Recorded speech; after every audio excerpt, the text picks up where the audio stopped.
Hi everyone, welcome to this week's Beyond the School Run video vlog. Today I'm here at the Guardian offices because we've just had an event with a variety of people who are working to support mothers and women in working and returning to the workplace. And I'm here with Sally from Queen Bee Styling, who focuses very much on helping mums in re-engaging with their own individual style again after having children, which I know for many of us, we can sort of very much kind of detach ourselves, or not so much detach, but actually find very little time to focus on how we look from the outside, and what a slight barrier at times that can be. So Sally, it's really nice to see you, because we've met quite a few times on our kind of circuit on the work we're both doing. So can you just tell us just really briefly about how you came to setting up your business, and maybe some just initially just how you kind of came to setting up your business and what you do. Okay. Please. Well, I set up Queen Bee Styling about 5 years ago after I spent 18 years as a fashion buyer.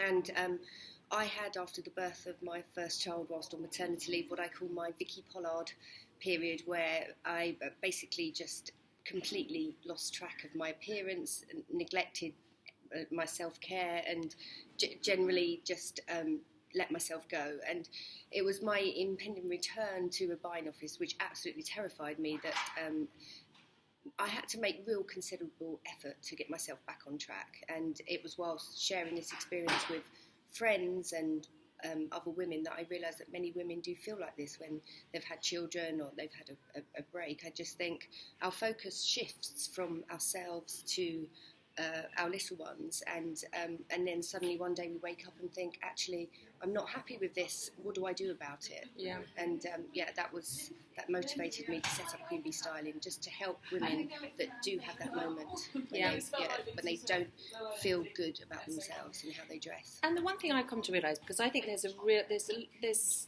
a really interesting area, because how you dress really I think has an impact on how you feel throughout the day, but there's only a certain amount of time you can focus on it. This whole idea of decluttering and really working out what suits you, I've become really interested in, and really eliminating the process of kind of seeing everything as an opportunity to wear, but really working out what works for you, and in doing that, just maybe shopping online or shopping with some support of someone else, and not making it a regular thing, because as we know, there's no longer those windows to shop regularly. But if you can really work out what works for you and declutter what you have existing, I think it could be a really interesting step. Do you have any suggestions on this area? I couldn't agree more, because what I would say is, if you aren't happy with your image and you do wake up one day and feel like you want to do something, fantastic, be proactive.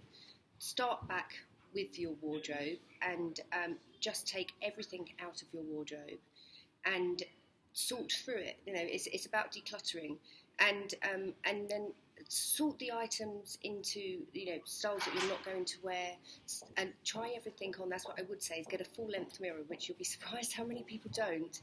I don't actually. And actually just try things on and see how you feel in them. Yes. I think that's the key. Yes. Don't worry. What I would say is, don't panic. Yes. Don't think this massive task. Yes. It's purely about how you feel in it. So get everything out the wardrobe, try it on. I would say have a chuck out, a keep, and a maybe pile that you could just put somewhere for 6 months if you're not too sure, and then come back to it. And a lot of the time people will spend a hell of a lot of time going through their occasion wear wardrobes, and in actual fact they probably wear them once every 6 months. Yes. And just focus on the wardrobe that you're wearing every day. Yes. And also, if you think of your lifestyle like a pie chart, just map out, 80% of my time is spent at work, another 20% of time is with the kids, whatever your mix is, then just marry up your wardrobe to match that. And from a practical point of view, just have a wardrobe that's decluttered, that you can open in the morning and find the stuff that you need, can just make your life so much easier.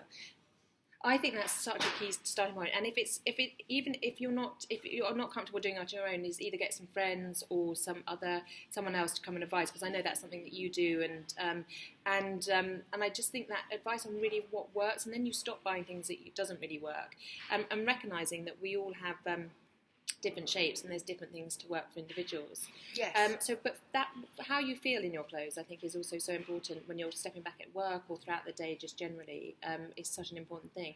Do you have any other tips, just generally, for anyone that's maybe, I remember getting to the point where I was in a sort of uniform. So I'd created my kind of be with the kids, work at home kind of uniform, skinny jeans and shirts.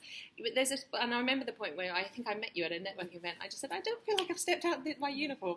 Do you have any tips for that stage in which you just wanted to make those steps beyond where you are and you've got very comfortable in? Do you have any tips or any blogs you can recommend? I started looking at blogs and things like that. There are some fantastic blogs out there, but I think firstly, if we go back to the wardrobe, I think once you have shifted a lot of the clutter out, and I think generally if you haven't worn it for 2 years, you're not likely to wear it. So again, even if you're not ready to chuck it out, just keep it outside the wardrobe. And then you can step back and almost look in there, like you say, and you probably will find that you have created a uniform for yourself. I once found 13 grey cardigans in someone's wardrobe, so we all do it. I do it. I gravitate towards stripes. Yes. So I think step back, look at what you have in your wardrobe, and if you always have skinny jeans, but they are functional because you have a smart casual wardrobe, then it's as simple as thinking, well, what could be that update? Yes. Just one thing. You don't have to worry about anything else. Yes. Just create that one new outfit. Yes. And what I would say is don't forget accessories. Yes. Because they make a huge amount of difference. Yes. And generally, dress for your body shape. Yes. Don't worry about trends. Develop your own style and what you like. And if you can, avoid black head to toe. Yeah. Because I think there's a tendency to wear all black to hide. I think a lot of the women that I work with think if they wear black, they won't stand out and they can sort of shuffle back into the corner. And I think, you need to stand out. You need to feel good. So I think, have a look at colours. There are coloured consultants around, but I don't actually think you need to pay a huge amount of money to work out one new shade that suits you. Just go to the shop and try it on. So and maybe share it amongst some friends or something like that. Yeah, well, I think it does come back if you do have a trusted friend that will give you an honest opinion. And just remember, a partner's not always the best person to do this because they see you regularly. Well, it can be a bit of a mindful, does my bum look big in this type of conversations. But I think if you do have someone that you trust, then use them. And ultimately, if you do feel like you need to get help, then do it because you deserve it. And you wear clothes all day. Yes. They should be clothes that you feel good in. So and it's we were talking about support network. It could be part of your support network if it's something that is a bit of an issue for you.